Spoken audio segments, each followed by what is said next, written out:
Field, far field, de los corredores en movimiento, el tiro a tercera. Gators on baseball, yeah, you know the name. Hey, this is Grant McCrae. You're listening to Skaters on Baseball.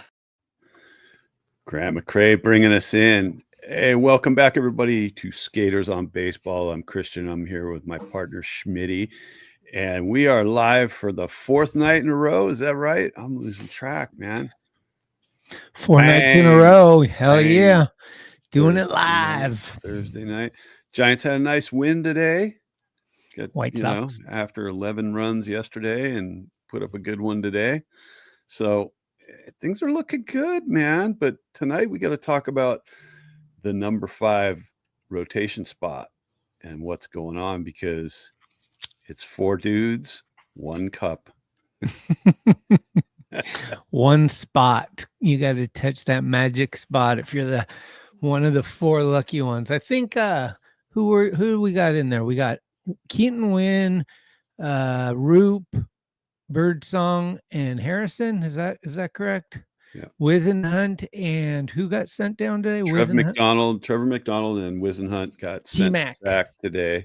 Not any big deal, because both of those guys need some more minor league experience, I think. And Trevor McDonald, he got to make his debut last year. He pitched in 1 game, and he was pretty damn good. Struck out the side, if I'm not mistaken, when he pitched. But those guys are young; they need experience, and there's no rush to get them up. So look at this. Pine Needle's in the house.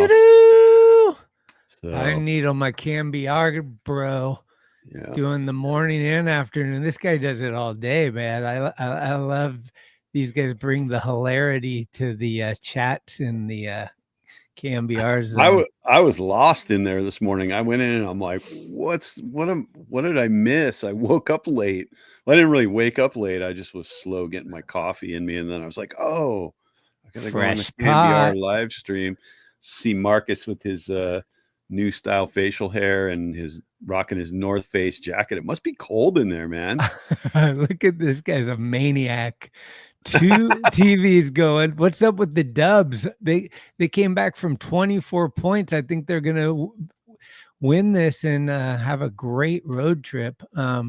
Is Jimmy Buckets back, or is he still on the Jimmy Buckets? But Steph, somebody recharged his battery. He was a little non-Steph early on, and then Jimmy came. Dude, every game it seems like at halftime he buries one at the buzzer from half court or further. Half court. It's ridiculous. It's so good. I got faith in them. But we're talking baseball tonight, boys, and things are looking not so great for the one and only Kyle Harrison. People are comparing him to Jonathan Sanchez.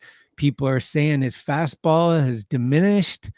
People are saying it's a Landon Roop world, and just get used to the bird song. I don't know. I don't think Keaton Wynn has a stake in this game. I think he's a pretty good pitcher, but I think it's going to come down to the 3 to me is Roop, Birdsong, and Harrison. Mm-hmm. And the only reason Harrison is still in the conversation, I believe, is because he's already established and he's another lefty. And everyone's making, you can't stop hearing about, oh my God, they traded away their lefty. Taylor Rogers is going to cause us nightmares. It's like, no, we're fine. We got lefties in the bullpen. But I think, I don't know. It's tough. Here's the issue, right? If we're talking pitching, you're like, okay, Roop's the guy. But then you look at the offense and you're like, yeah, but Matos is the guy, and they're penciling in Yaz. So if they're going to start Yaz, maybe they're going to start Harrison too. Like, I don't know what the thinking is with these guys. Well, and not only that, but they're penciling in Flores as the DH rather than Encarnacion, who's been on fire all spring. Yep. Obviously, this is coming out of Maria Guardado, the beat writer for the Giants for MLB. And so her projecting the starting lineup, I mean, it's anybody's guess what that actually is going to be. She's trying to sniff around and get as much insider info as she can. And it's admirable, and it's tough to be a journalist, because it's like you need to report on something, and you got to go with the facts as you think they are, and sometimes they aren't always as you think they are. So we're going off that right now, and the assumptions are there's a couple of mistakes in this opening day lineup, opening day roster spot that I don't know. But yeah, the Harrison thing is intriguing because his velocity is down. He got lit up yesterday, 5 runs in the first inning. And I wonder if with him it's a confidence thing now, because he's got to know that those guys are scratching and kicking at the door right behind him. And Birdsong put on a show last year, and Roop's putting on a show in spring. So like, these guys are hungry, man. They want it, Yeah. and they understand that it's go time. Like you say, spring training doesn't matter and it's practice and all that. But the one time it does matter is for the guys that are on the bubble trying to make the squad. And I hate to see guys like Encarnacion and Matos that basically listen and do everything that's asked of them and then still don't get the invite, or like, you know, they're on the bench or whatever. It's like these things need to change. And I'm hoping that the new regime is going to operate a little differently. But if it's just Yaz is penciled in, no matter how many times he strikes out and pops up, like he's the pop-up and strikeout machine. And then at the end of the year, he pencils in 17 home runs when the games don't really matter that much. I mean, he's a great defender. I love his attitude. He's the longest tenure Giant, but you know what they say, sometimes you need a change. Yeah. And he could be the best dude in the world, but you got to perform. You know, that's just it. And I feel like right now, I'm hoping that this is the case, that Yaz, Flores, guys like that are on a really short leash. If they are the opening day position players holding that down, that it's going to be like, hey, 10 days to 2 weeks, if you're not hitting your way out of a paper bag, we're inserting these other guys and we're going to give them a run at it, you know? And that's the way baseball is, man. You don't play because of your name recognition, you know, you're not supposed to anyway. So yeah, Paul's right about that, you know. And the thing is, with as far as this whole pitching debacle goes, and we'll get into the stats from last year in a minute here, but the depth of pitching, you know, some of these guys are starter quality in any other city or lots of other cities, and they're guys that potentially are going to be in the bullpen, which is a great thing to have. Long relief is always needed, right? That way you take pressure off your high leverage guys. They get more rest. I mean, they have a good problem right now, right?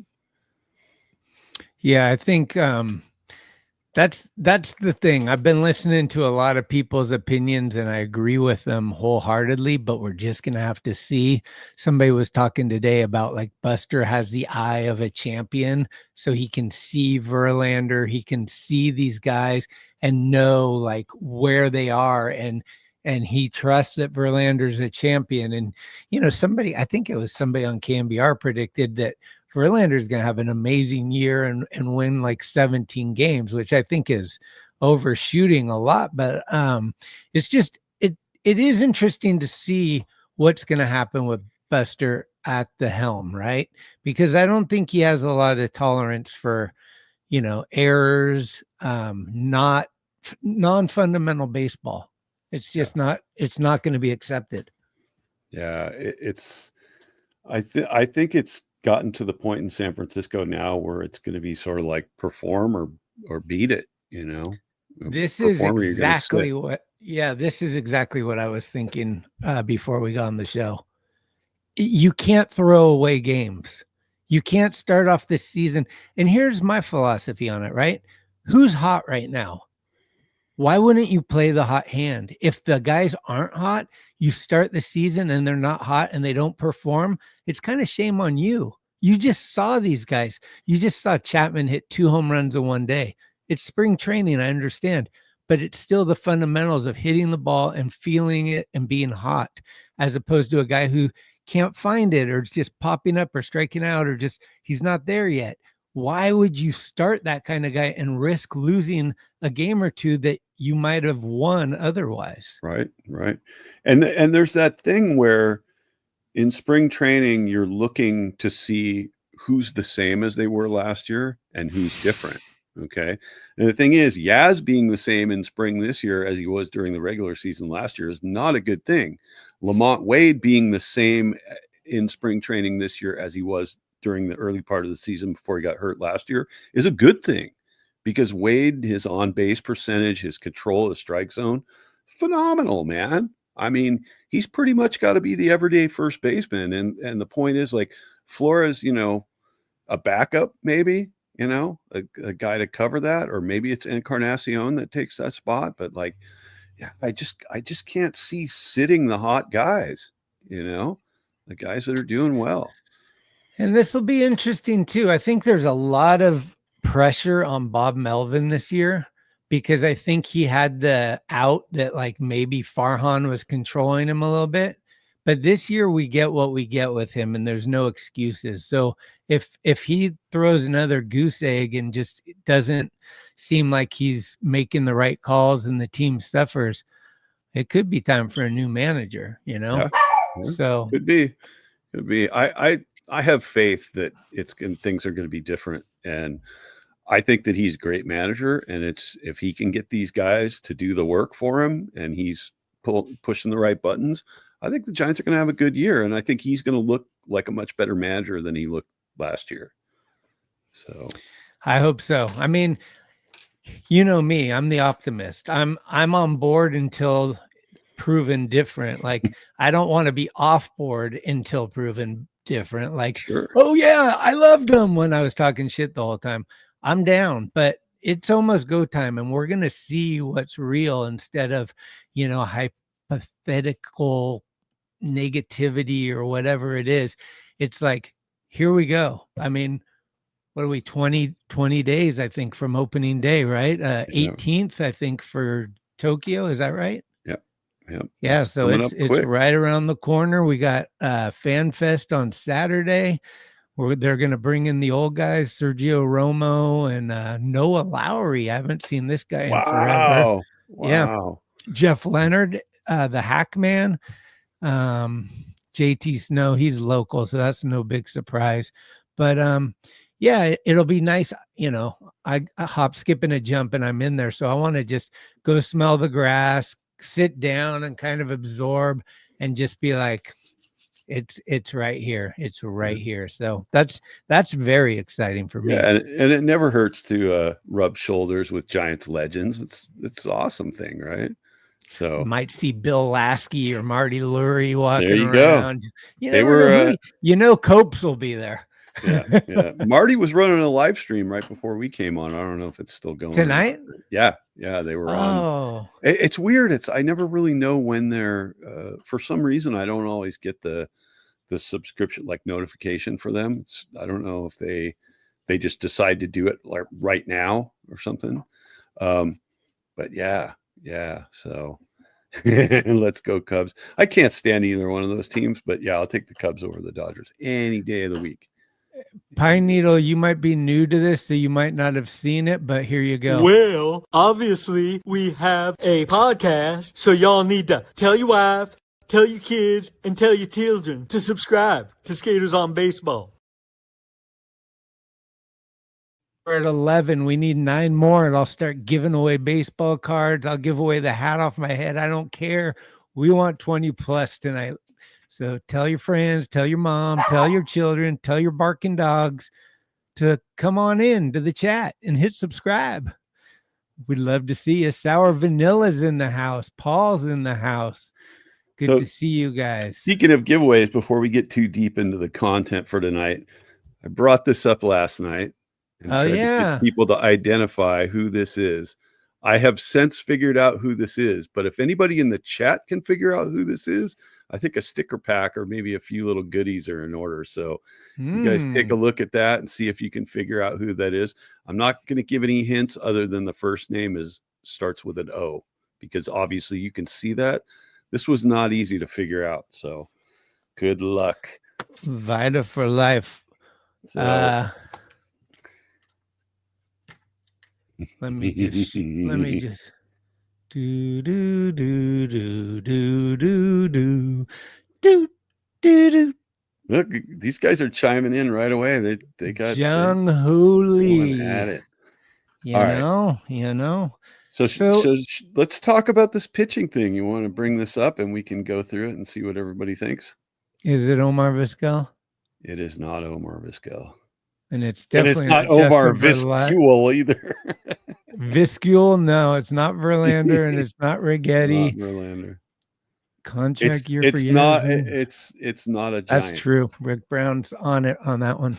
Yep. Yeah, let's talk about it though. What do we got? Okay, yeah, these are the stats So- from last year, right? These are the 2024 statistics for all of the potential starting rotation pitchers. And obviously we've got Hicks, Ray, Webb, and Verlander sort of highlighted in color there because they're pretty much inked as the starting four, right? All the rest of these guys are, I don't want to call them pretenders to the throne. These guys are all fighting it out for that number 5 spot. Now, I think that we can say, like you said, Greg, that Keaton Wynn most likely is not in a hot competition for that. And Tristan Beck probably less so, right? Much less. But Birdsong, Harrison, and Roop, I mean, they're the three contenders. And it's very intriguing. I feel like Roop is out to prove something, and he's going at it as hard as he can in spring. And I say, if he comes out with the best numbers in spring, make him the guy. You know, if nothing else, it'll light a fire under the other two guys. All right.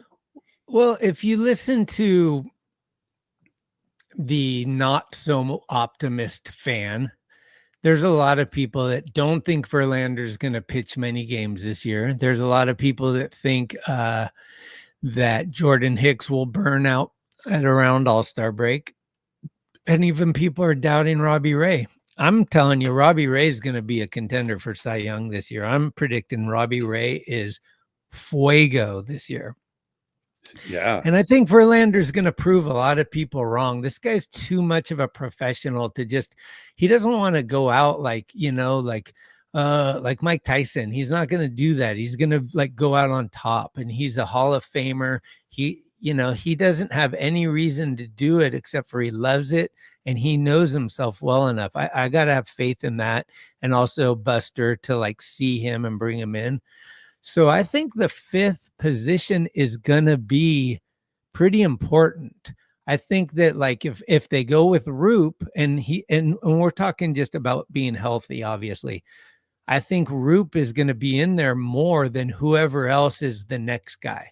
Whoever's the 5th starter is going to get a lot more appearances. I don't think that you're going to see, let's say it's Birdsong.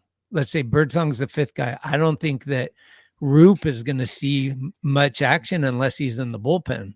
So I don't know. I think we still have enough time for everything to shift. I think Harrison could come out and just blaze and look really dominant, and his velocity increase, and that could change everything.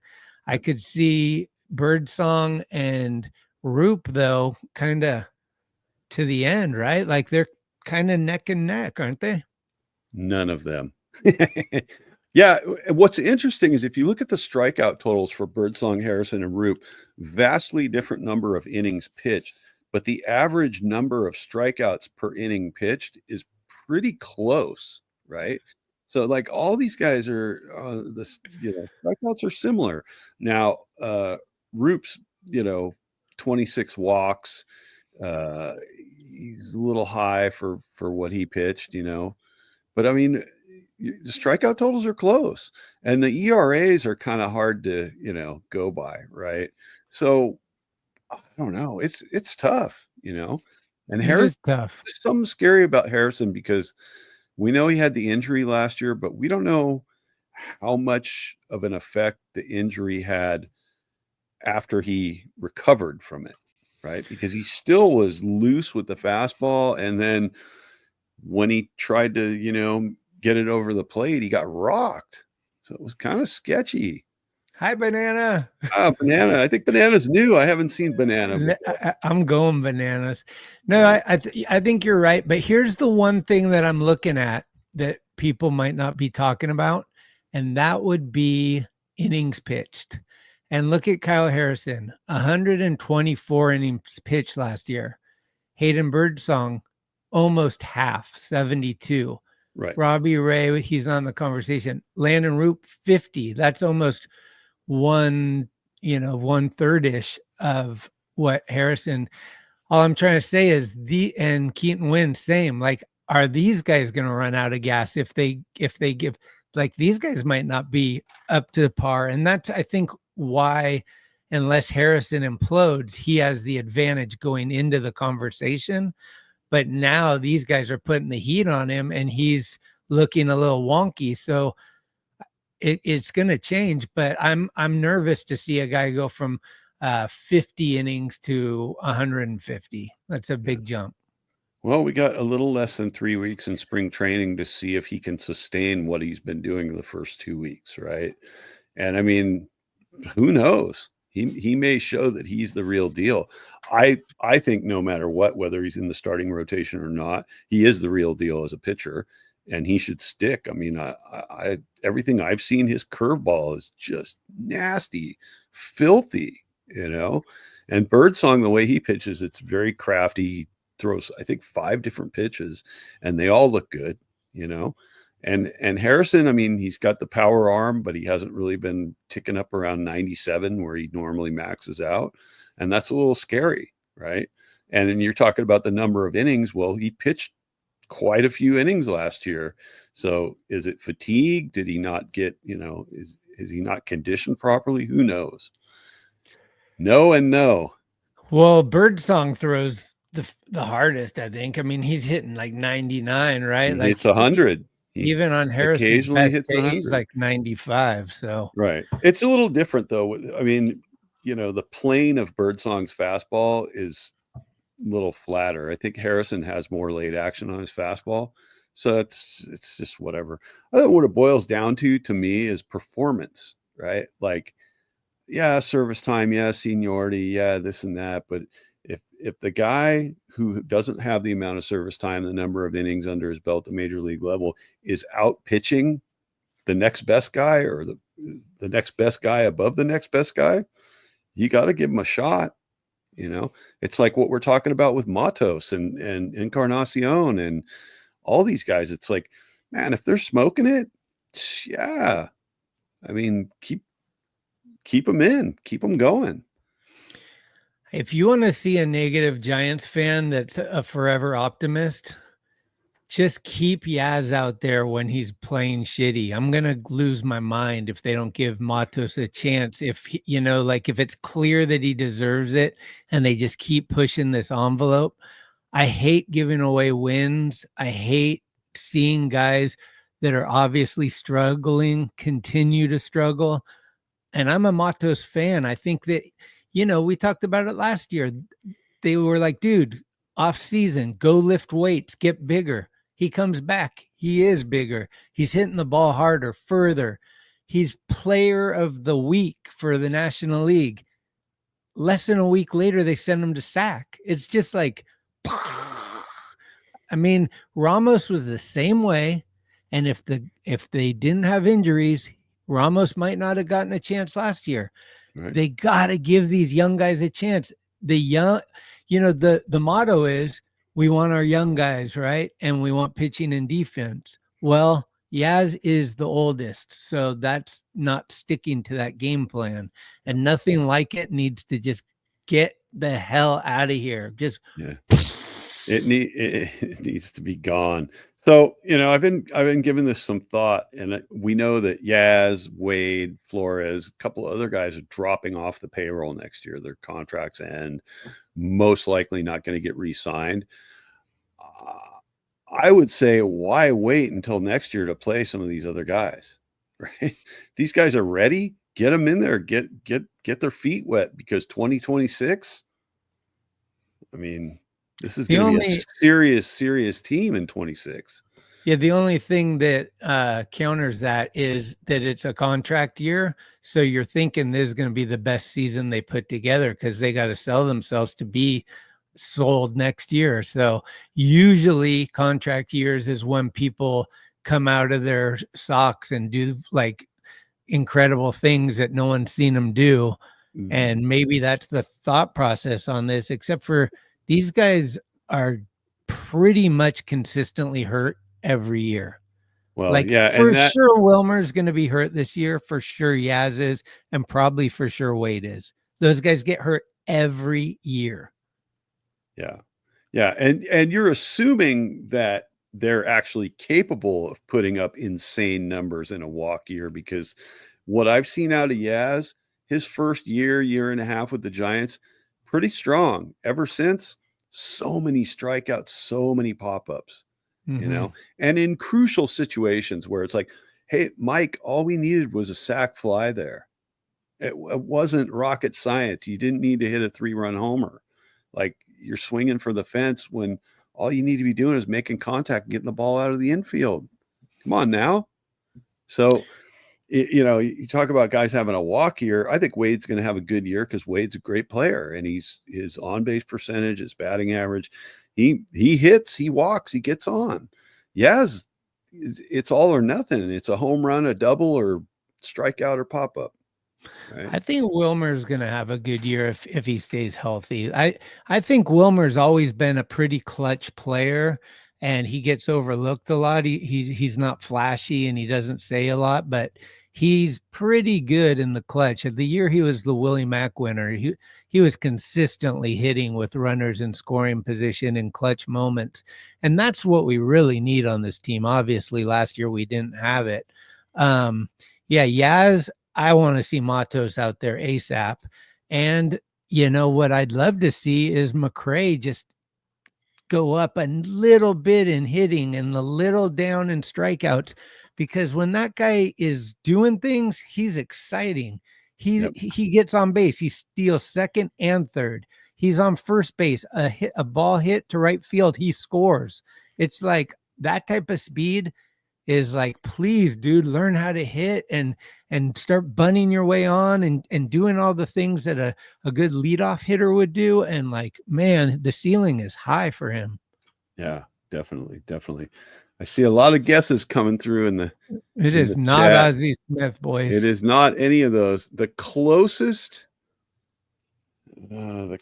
two guesses I've seen so far is Oral Hershiser and Octavio Dotel.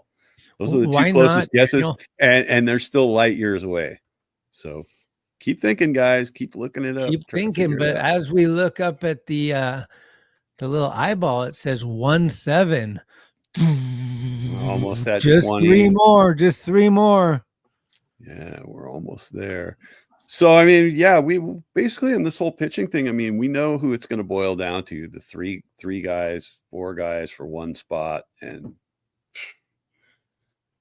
time will tell. You know, I think Harrison came back okay after the first inning yesterday. He was better, but you know, I don't know. I think it could be Oscar the Orca. Well, no. See, there it is. JB knows.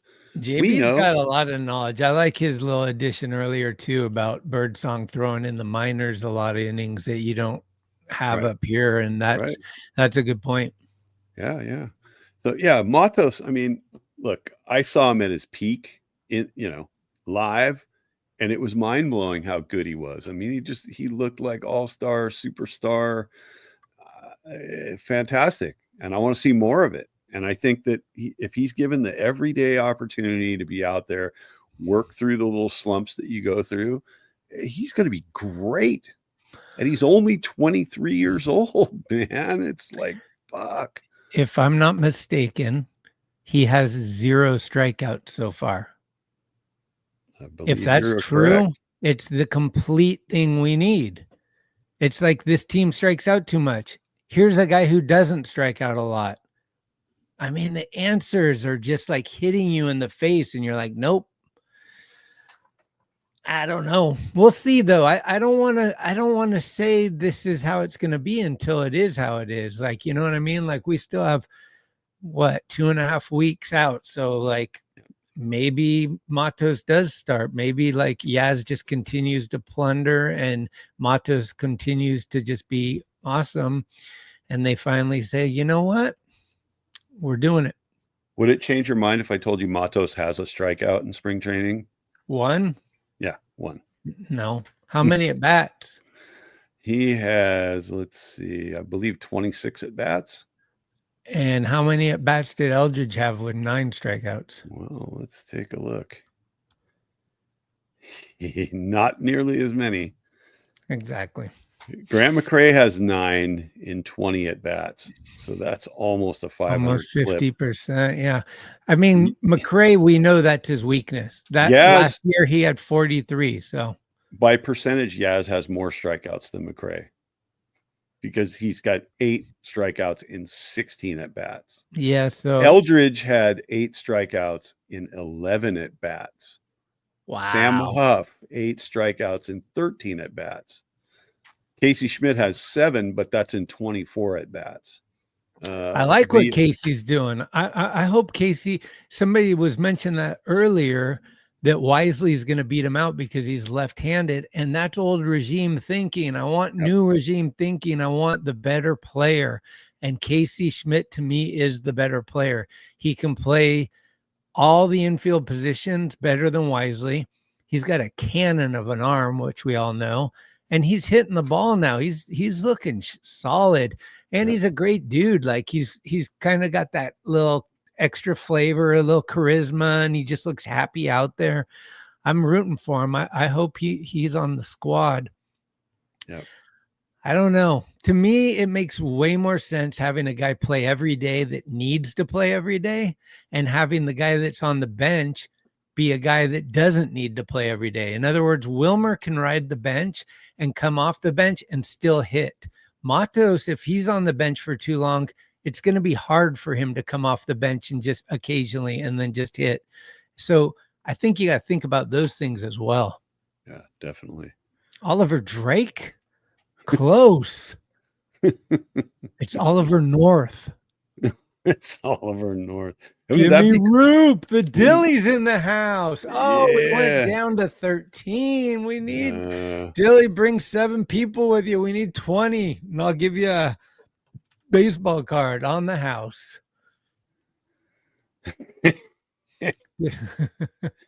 Is there any way to strike out in style, really? I mean, what was worse? Was Eldridge striking out that much worse, or was him not being able to get a ground ball in his mitt? Those are 2 things that he's struggling with, and hopefully a little bit of time in AAA is going to help. But now they're already saying like, oh, he's not going to be a first baseman. This confusion shit, that like, if I'm confused, the guy, it's like, come on guys, let's just figure this out. What position is he playing? I'm almost ready to have him go back to pitching at this, like this is crazy. Yeah, go back to the 2-way theory that never works. Mm. I don't know. Yeah, it's that old thing where it's like, what, do these guys have goals? Is it set out? Is it laid out? Is it scripted? Like, this is what you're going to do, and this is how it's going to proceed. Like, it's questionable, But a lot of the stuff we read too is like just people pulling shit out of thin air and trying to,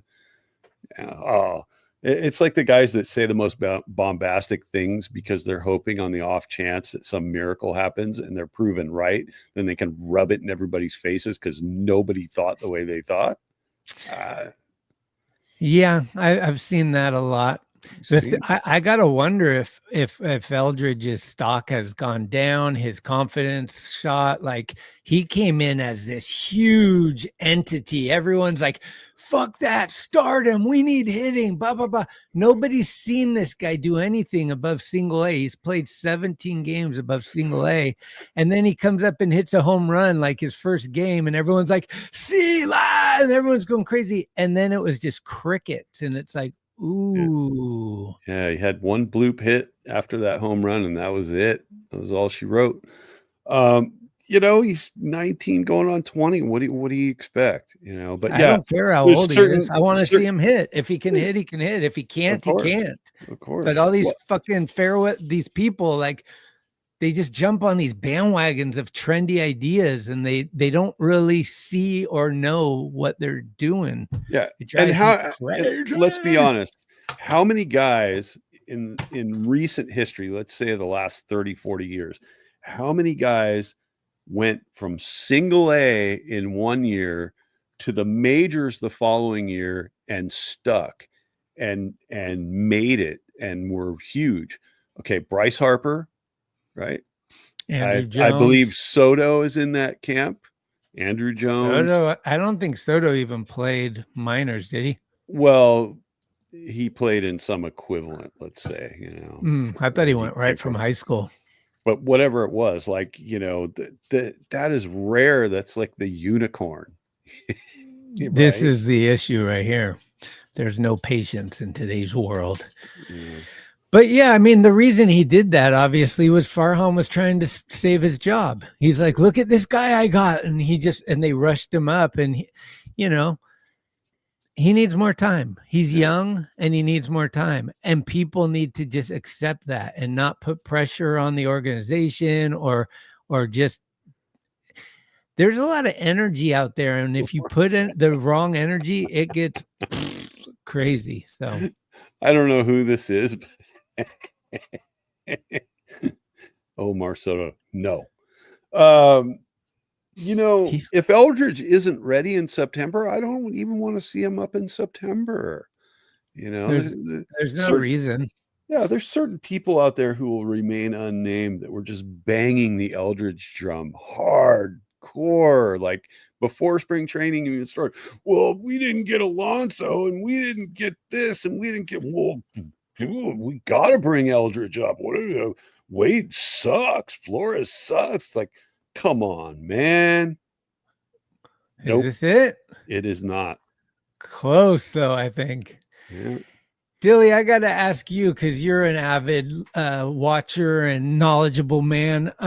What do you think about Matos not being the starting right fielder and Gerard not being the starting DH? Like, is anybody else out there as disappointed as me, or is this like, no, this is just how it is, dude? You're tripping. Like, you know, like, what are we thinking? What are your thoughts out there on this stuff? Because it's frustrating for me. I think Matos has been here almost as much as Luciano at this point. Like up here at Oracle, where you're seeing him and he's doing it. I don't know. At some point, Joey Bart goes away because Joey Bart went away, and those kind of things. You just don't want to see burning out the guys, sending them back and forth to Sacramento and whatnot. Yeah. It's exactly. There we go. 100%. Yeah. Well, let's bring up some of the batting stats here from spring training and just take a look at what's going on. All right.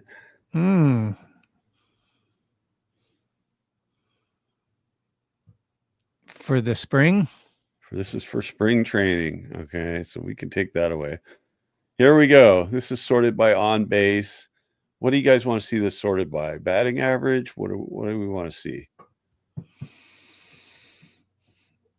Well, there's not a lot of at bats, so there's only Chapman leads the team with 3 home runs. All right. Well, we're gonna go to the big flashy and then stuff Encarnacion first. leads the team with RBIs. This has not been updated yet. Where's Chapman? See, it's not even there. I don't know why this hasn't been updated. Wow, is ESPN selling me a bill of goods here? Let's go. Let's look at batting average. Okay, so we could go down to the first highest regular player. Adames 412, Jung Hoo 412, Chapman 400, Wisely 375, Encarnacion 360, right?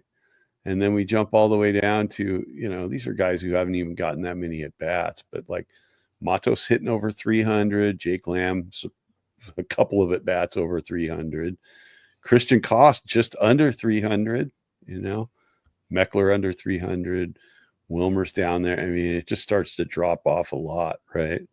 And Casey Schmidt only 208, but he's been coming on strong lately, So, yeah, there's a question for you. I'm going with Huff. I'm going with Huff. Why?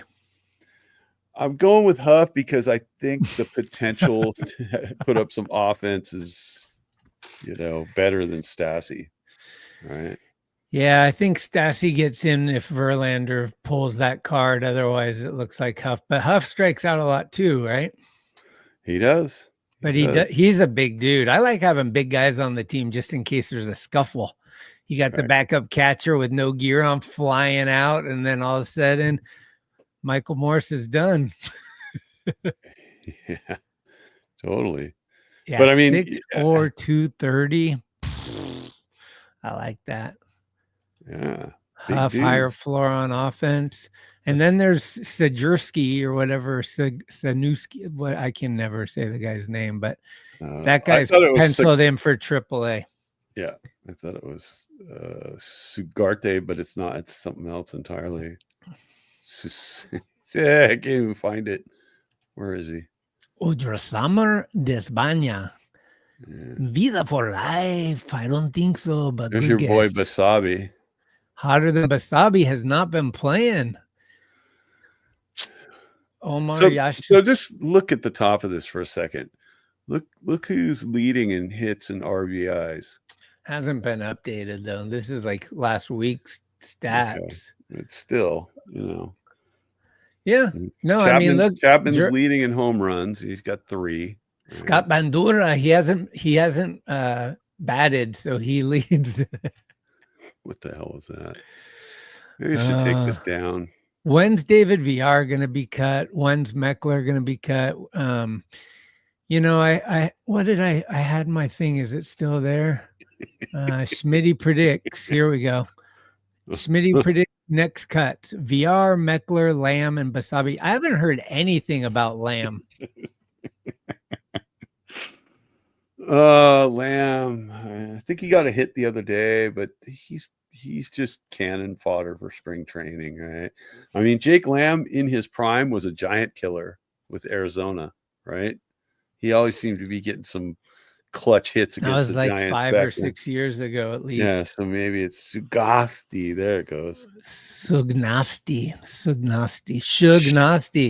Oh, it's Sugnasti, dude. That's sick. From Death Row Records. Well, yeah, I mean, it's gonna be, I think health is super important, obviously, every year, but this year especially because we got the 42-year-old veteran that everybody's talking. And then we are at 19. Oh, shit. I just dropped to 16. No, we're like, yeah, 16, 18, 19. Well, listen, Verlander apparently has worked out a new pitch or a new variation on a pitch, some sort of curveball wizardry that he's working on. So like at age 42, the guy's developing something new, which I think is badass, right? He could just sit back with his formula and la la la. Look at that. You got a Hicks card and a Pine Needle. Yastrzemski. Pick one. Which one do you want, Pine Needle? Come on. Thanks for coming. I appreciate you. Which one do you want?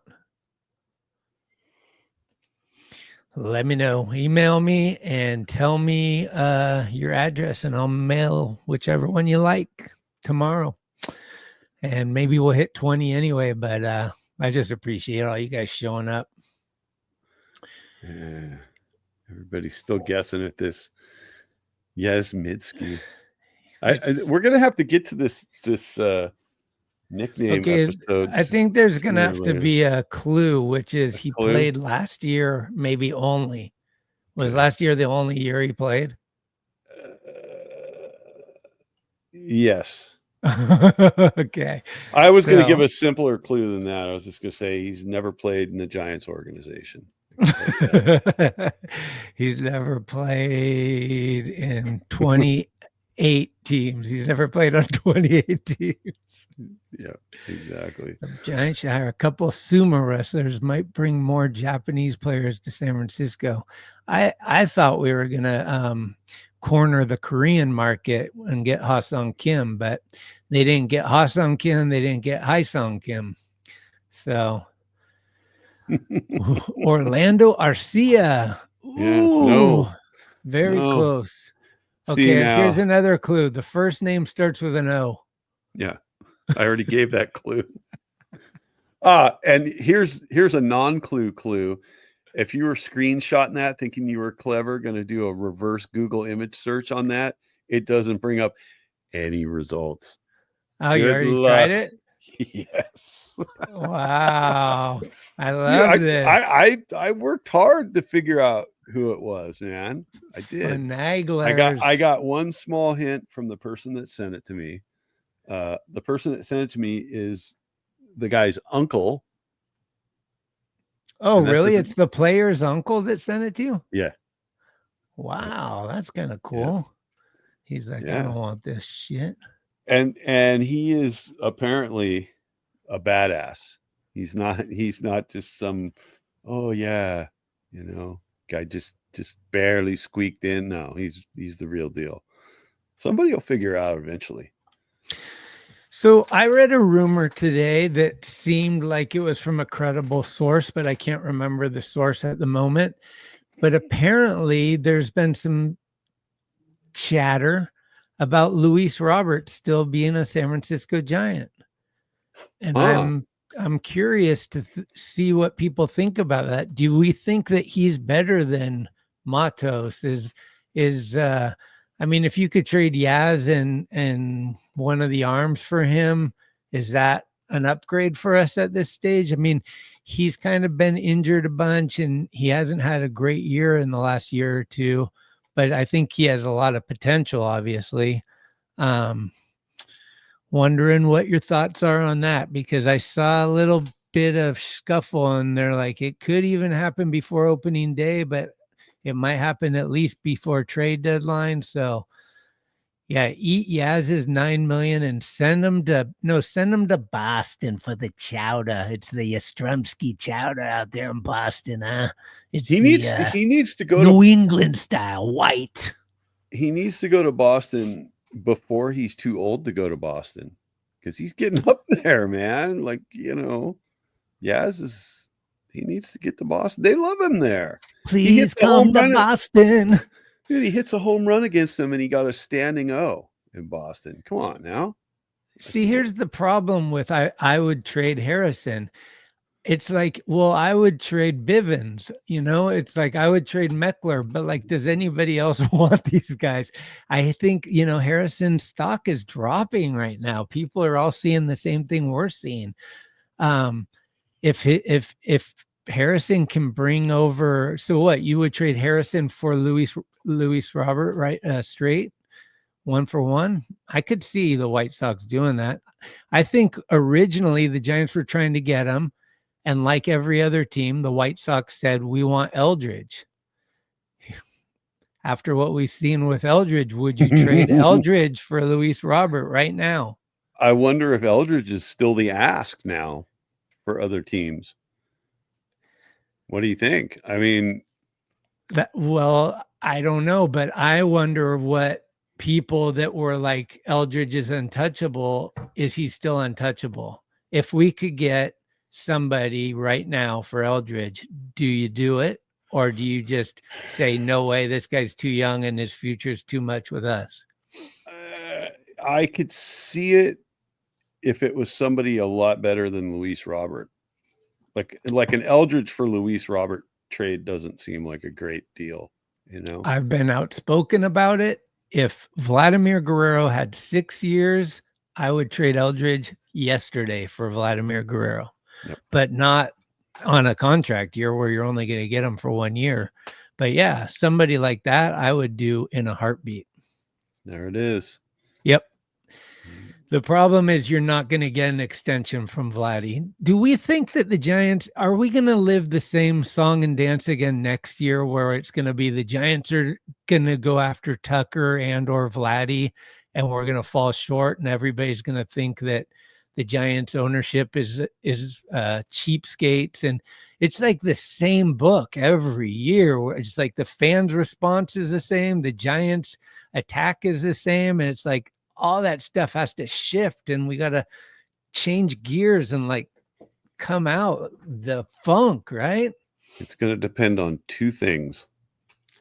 The first thing being if they have made a concerted effort to change how they do business with free agents. The second thing is how the team performs this coming year. Because if this team performs and essentially appears to outperform, then they're going to become a little bit more of a destination for free agents now, because free agents will be like, San Francisco is getting serious again.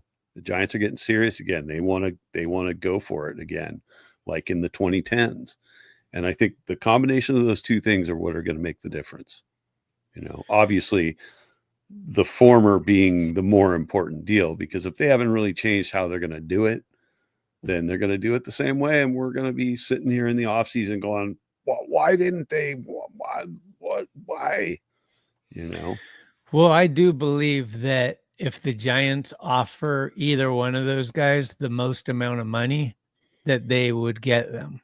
I don't think Tucker's going to pass up. Like, if we outspend everybody, we could get Tucker, you know, Vladdy too, unless Vladdy's like, I don't play on the West Coast or some weird thing, like Trey Turner kind of had some weird things like that. But I don't think the Giants have ever offered any of these guys more money than the teams that they want to.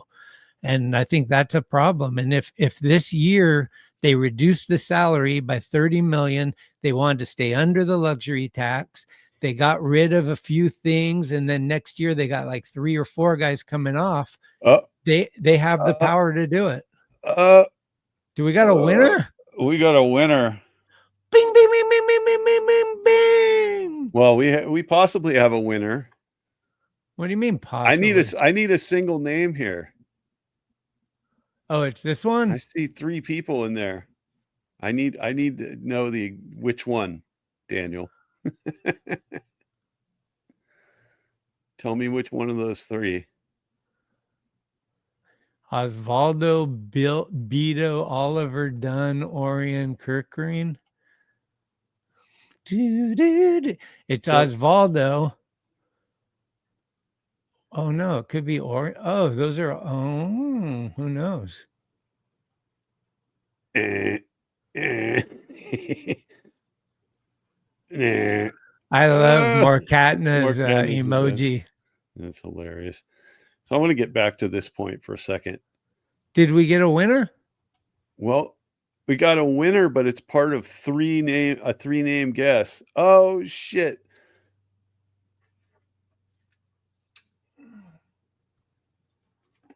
That's misspelled.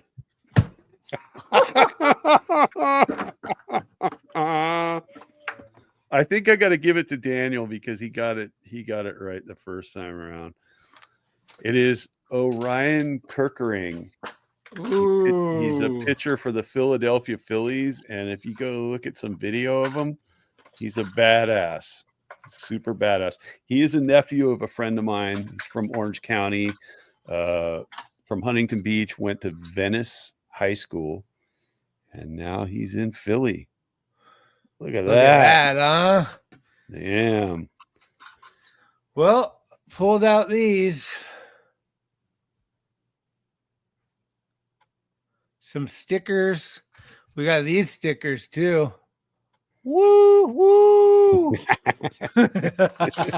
That's a throwback. So who ended up winning? I got to give it to Daniel because Daniel put it in his first answer, and then High Needle grabbed it and got it, but he misspelled it. So I don't know. Maybe both these guys should get a little something for that. Should we send Daniel a Brett Auerbach River Cats card? Is he related to Red Auerbach? No, absolutely not. Do you know how I found that? Yeah, I looked at all the listed tops to be patched. Oh, yeah, nice work, Daniel. Yeah, very good. I discovered it by going through Baseball Reference and basically going down the list A to Z because I couldn't figure out the first letter of the last name, and I knew that the first name started with O. So A to K, that's a ways. It tells you what I was doing with my morning. Right. Yeah, cool. So yeah, you know, this whole thing about the lockout, man, I don't know. I mean, that could just chill off any negotiations, right? I mean, what? That's not next year, though, isn't it? The year after that? I thought it was after the 2026 season. Oh, I thought the CBA expired this year, the end of this year. If it does, then we're in trouble because I don't see it not. It's gonna happen when it happens. Yeah, and that I mean, that's not just going to put a dent in the Giants. That's going to put a dent in anybody who's out there, because what they should do is there will be no negotiations. What if they just go on strike for the entire time of Ohtani's contract? So they come back in 7 years or something. Oh. Now it's gonna Ohtani ruined baseball. Let's just all admit it, okay? It's the deferring thing is driving everyone mental, and then that made it so the Dodgers could overspend and bring tons of people in and just outweigh the whole rest of the baseball. And I don't know. Yeah, exactly. Me and Vida or Vida, depends who. If you're in Mexico, is Vida por vida. Vida por vida. You see that? But yeah, I think I'm blaming Ohtani for all of it. And he threw his best buddy in jail to take the rap for him for gambling too. I don't see this he's avoiding taxes in California. It's not a lot of good things this guy's doing for us Northern California folk. Yeah. And in the end, it's going to hurt the fans the most, you know. Of course. Second most, it's going to hurt baseball and ownership and players. But, you know, the goodwill that they've earned back since the 94 strike, that could all go down the toilet just a scant 30 years plus later, right? And I mean, it took some time for them to get it back. So, yeah, that's an idea. See, I think it should be a percentage. I think that you shouldn't be able to defer more than a certain percentage of your salary, because the deal is Ohtani makes tons of monies in endorsements and otherwhere. So he's getting plenty of money to live off, and the Dodgers salary isn't as important right now as it is for most players. So you should not be able to defer 50% or more of your salary. Like, that's insane. You know, 10 to 15, I think is appropriate. And then, yeah, one or two guys. Well, and are we talking percentage of an individual player's salary, or are we talking percentage of total payroll for a team? Because really, like, it's not going to be the same for every guy, because the salaries aren't going to be the same for every guy. So wouldn't it make more sense to say, like, a team maxes out at a certain percentage of their total payroll? Well, these payrolls are different depending on the team. Like the Mets payroll and the Dodgers payroll is way more than the A's. Yeah. I think it depends on the player. I think, like, if Ohtani's making $700 million and he's deferring $450 million of it, it's complete insanity. Yeah. And he can afford to. That's the problem. Is he's the only one that can afford it. Nobody else will do that. Yep. Yeah. And we know in his case, the deferral is all about, like, I think, tax evasion, because he wants to set up his primary residence outside of California. And then when all that money comes due, it's income reported by him basically living in another state where this income taxes aren't like murder in California. You know, if he sets up a home in Arizona or Florida or wherever it is, his taxes are going to be negligible compared to what they would be here. So, I mean, there's got to be ways to control that the league has to, you know, try to get into the CBA so that players know, like, yeah, you want to go play for the Dodgers and make all this money. Well, you're going to have to pay the taxes on it. Sorry. You know, this is the way it is. So I don't know. I don't know if they would have got all those guys. I don't know if they would spend all that money right now at one time. I mean, we could be wrong, but they definitely are going to do things, you know, the way they're doing it with all these luxuries. And I mean, give them credit. It was smart too. I mean, they have the Japan whole thing marketed to the Dodgers. The Dodgers hats and jerseys and everything are selling like hotcakes to Japan. More people in Japan watch the World Series than did in the United States. You know, they have TV deals over there, and now they're going to play over there to showcase the team. It's a smart business. They're taking advantage of the situation. We just need to change the situation. Yeah, and this TV deal, Daniel, that they have down here in LA, it's only with Spectrum Cable. So, like, if you're not in an area that has Spectrum Cable for your TV service, you can't get the Dodgers games. A Spectrum Sportsnet, it's like an exclusive. So Spectrum pays, you know, whatever the licensing, and the Dodgers are they raking money, right? But they're screwing half the people with a television in LA out of watching the games. They don't telecast anything on any other channel ever. 10 years ago, they used to show them on some of the local, they had either Channel 5 or Channel 2 or Channel 9 here. They would show a couple Dodgers games a year. Now, nothing. Crickets. And anytime the Dodgers are playing the Giants, it's blacked out. You can't, it's screwball, man. It's bad. Ohtani is to baseball as what TW was to golf. Tiger Woods. I don't know about that. I don't know. I think they'd like you to believe that, but let's just call it what it is. Nobody that is considered the greatest at their sport sits on a bench for half of the game. I don't care how many home runs this guy hits. I don't care how many stolen bases he does. If he's not playing in the field for 9 innings, he's not as good as Willie Mays or these guys that are I mean, even Judge is like playing 9 innings in center field, throwing his body against the wall. You know, there's no chance of injury if all you're doing is hitting. The DH was never a friend of mine. I've always been a National League guy. And I think people that watch American League their whole life are totally in tune with it. But I would never call a DH only the best player. I think Mookie Betts does more for the Dodgers than Ohtani does. 100%. To be honest. 100%. And, you know, baseball is the only sport that really has that. Like, you don't see, like, in the NBA, like, when a guy gets fouled, they don't send in a guy just to shoot the free throws. Right.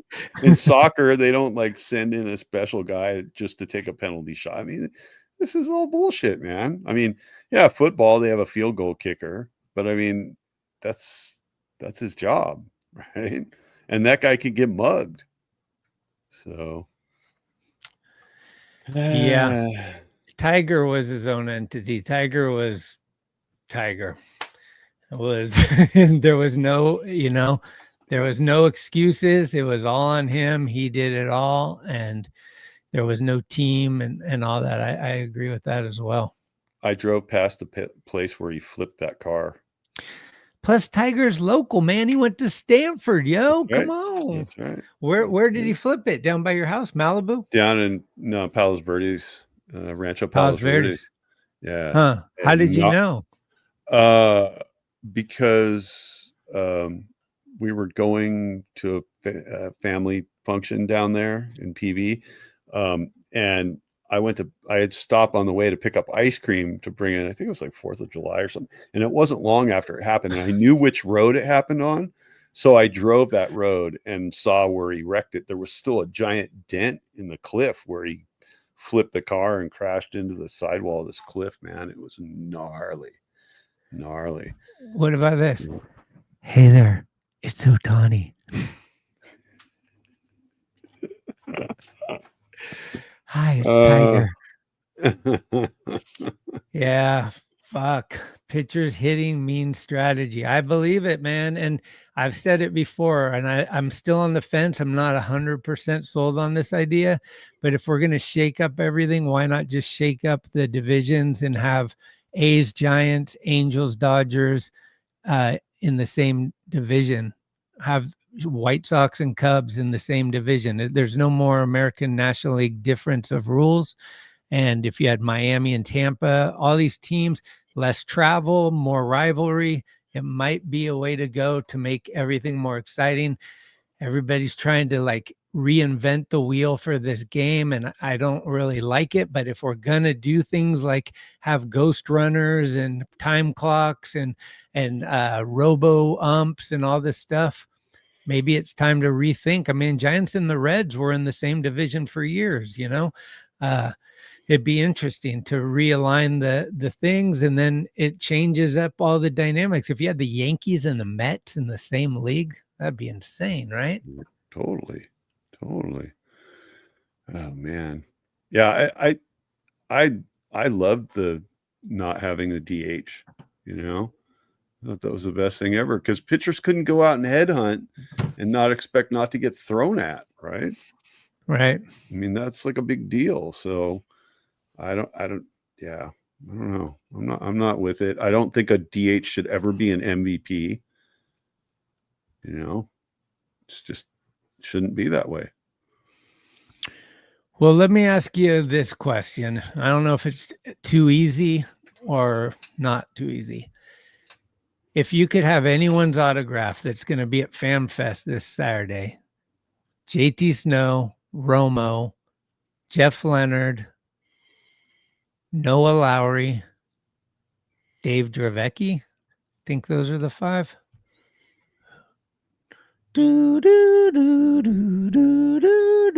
Which one? I know you're gonna say Hackman. Dude, of course I'm gonna say Hackman. Right? That's no brainer. That's no brainer, right? Yeah. Although Sergio's listen, if got a nice pen. Listen, if Jeffrey Leonard somehow came down with a nasty flu bug and they had to swap him out for Kevin Mitchell, I'd take that too. Kevin Mitchell? I'm saying if Jeff Leonard couldn't make it and they needed a substitute and it was Kevin Mitchell, I'd still take that. No, Kevin Mitchell's one, like that's like he's in the top for me. I would take Kevin Mitchell over Jeff Leonard. I have like 10 Jeff Leonards. I have no Kevin Mitchells. I want Jack Clark. Kevin Mitchell, and who's the other guy? Dan Gladden. I want Dan Gladden. That'd be sick. This might be a little early for you, but Dave Kingman would be a badass one to get, dude. Ooh, yeah, he hit the fucking ceiling at the Kingdom. Yeah, Kingman's heavy. You know what we need this year is a return to the Pacific Stock Exchange. We need two guys with at least 30 home runs, and I think we got the guys to do it. Encarnacion. Yeah, I think those two guys have a better chance than Adames and Chapman.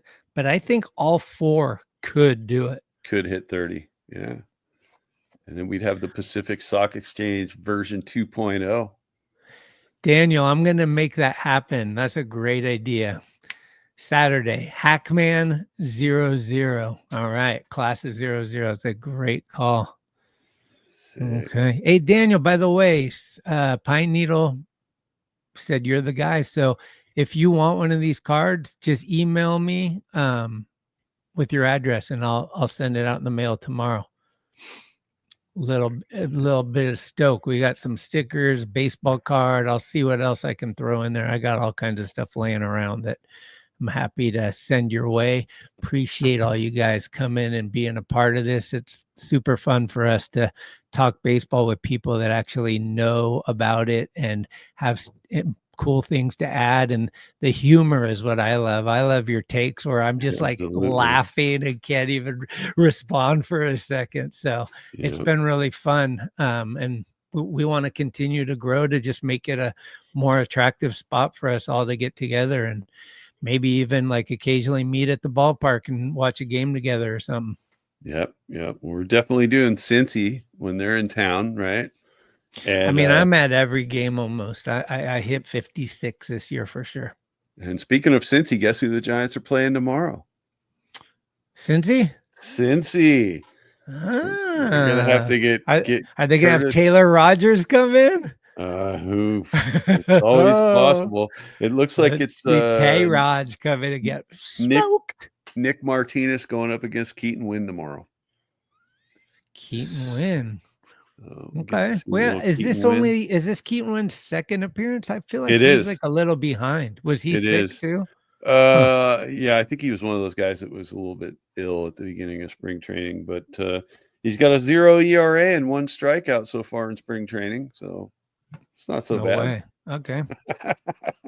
Small sample size, like Small sample. you know, when you open up a candy bar these days and you're like, man, when I was a kid, it was like twice this big. You know, it's like this little tiny thing costs $3. Yeah. Holy smokes, guys. I got some news. I got some news. What do you got? I got some news. Woo woo. Bryce Eldridge traded. Oh, they came back from what? How far? 10-1 with Jimmy Buckets, baby. Woo! Mama, That's we're coming home. That's What a road trip for insane. the fucking guys. Yes. That's They're in insane. there. Yeah. Yeah, Pine Needle, we're stoked you're here. Hit Yeah, the and I'll see you subscribe, in the hit like mornings, button, and, 6 a.m. fresh pot. Yeah. I gotta you're gonna have to clue me in, Schmitty, on all the lingo and vernacular of the KMVR chat in the morning so I can get with the It's program. an ode to Polly Mac when he was there every morning. They would be like, you know, it's early, so coffee's the thing, and they have these soundtracks of all these coffee things, and it's Dave Grohl yelling "fresh pot" like with the pot of Shit. coffee. Is there a Dave Grohl curse? Maybe. I know he cheated on his wife. Well, no, I'm talking about like bands he's been in that dudes die. Oh, everyone dies. Yeah. That could be too. I'm not sure. I was just thinking about that tonight because I saw a Foo Fighters video, and every time I see that drummer, I kind of get choked up because I really like that drummer, and now he's no longer with us. Taylor? Yeah. I seen he was in a side band, like his own band, and they played at the Cafe de Nord, like small little club, and he I was used to go drummer. see jazz there all the time. Yeah, he was drumming and singing, and it was sick. Like he was in the Foo Fighters, but he was in this band, and they played like a small. And I was really, he was a like happy, like energetic guy. It was really sad, actually. Dude, I wish Hey. Jeff Ament was a baseball fan because he'd be fun to get on here, but he's not a baseball guy at all. Not too much, huh? No. Well, Well, Montana doesn't have a team, so you know. yeah, but I think I know that I think he liked maybe the Mariners a little bit or something. I'm not sure. Yeah.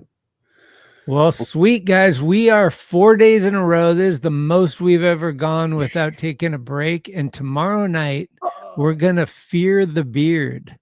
We're going to bring in a Boston Red Sox diehard fan that's a good friend of ours that's going to talk shit on the Yankees for bringing back the beard and, of course, Giants banter and everything else. Friday night, grab a 6-pack, whatever your Friday night beverage is, and join us if you can. The offer is always up for the 20+ chat giveaways. And if you can tell some friends to subscribe and stuff, that'll help us along the way. We'll see you out there, probably in some other chats. I'm always bouncing around. I'm addicted to this. I love talking about the Giants, and I'm excited for the games to really matter and to see Willie Adames play and hopefully see Jung-Hoo Lee healthy for a whole year. I mean, you got to be hyped. Jung-Hoo Lee looks like the real deal. I could see this guy being an all-star this year. He's hitting home runs. He's hitting the ball. He's got good eye to, bat to ball contact. I'm I know I'm a homer is what these guys say, but I'd say I'm a realist. And I think optimism, yeah, but also realism. There's a lot of things to be excited about. Yeah. So- Well, we're providing the positive balance to the negative ballast that's being put on the other end of the ship, right? And I feel confident that this team, first of all, I've said it many times, but this team is definitely better than last year's team. And the potential for this team is much higher than last year, right? It's going to be a good year. God damn it. That's right. That's right. So we got to run, but thanks and hope to see you guys again tomorrow night. We're doing every night this week just for the fun of it and to see if we could pull it off. And yeah, Robert Deauville. If he doesn't get you, nobody will. Are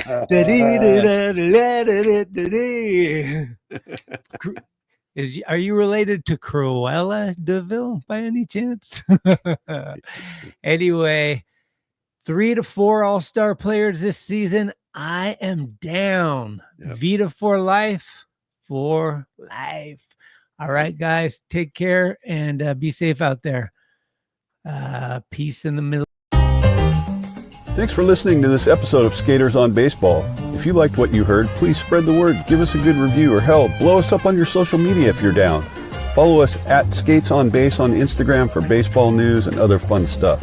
We love comments and listener participation, so bring it with an audio clip or an email. You can email us at skatersonbase@gmail.com. We're everywhere you get your podcasts, and we'll be here all season long. Let's go, San Francisco. Let's go, Giants. I'm excited to give everything that I have for these next 6 seasons and, see where it takes us. Adios, Pelota! See you soon. Thank you. And I am forever a Giant. Woohoo!